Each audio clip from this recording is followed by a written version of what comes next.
Hey, how's it going? Today I'll be showing you guys how to do a quick mech helmet tutorial, a little way I like to design my helmets. Here's a couple helmets I already have drawn out before I started the tutorial, and basically I made a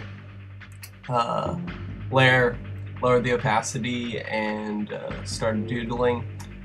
Usually I just like to get some rough shapes on the page. As you can see, everything starts with bigger, rougher shapes. I was going for more of a, I don't know, I don't want to say Gundam Wing style helmet, but I guess more Asian inspired, cleaner, more alien-esque, I'd say. A lot of organic shapes, a lot of more smooth shapes, round shapes, not so many triangles like as in the other helmets. They were a little more rugged. As you can see, a really easy thing you can do is once you finish one side of the helmet is to copy and paste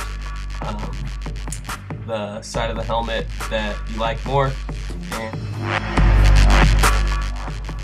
you can do that by Control-C, Control-V, copy and paste, then Control-T to transform and flip horizontally. As I continue on, you can see I don't really like the back shapes of the helmet. You don't have to be too particular right now. Like I said, it's mostly just mapping out larger shapes before you go on to the inking process. I started inking the drawing. For this particular style, I really like the basic hard round brush that's in the basic Photoshop brushes. This is actually a custom brush, but it's based off of that. Just set up your pen pressure and hardness and flow to 100, and it really comes out the way I like it. You can have a lot of line weight, a lot of thick lines, a lot of thin lines. Here you can see that I'm copying and pasting, I guess they'd be like vents, but I ended up not really liking them. So once again, I use the Control-C, Control-V transform tool to map out the other side of the helmet.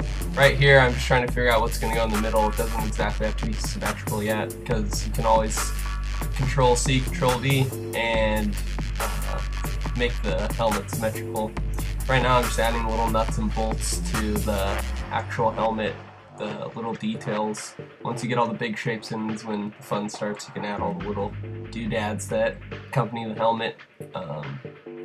Now I'm just sizing it up, and these are the finished products of the helmet and the colored version that I did.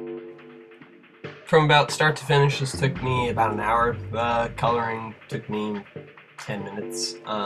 Like I said, this is a really quick, simple way to get your ideas out on paper. Don't always have to do silhouettes. I like this just because it gives me a little more freedom. I'd say this is a pretty good start to the helmet.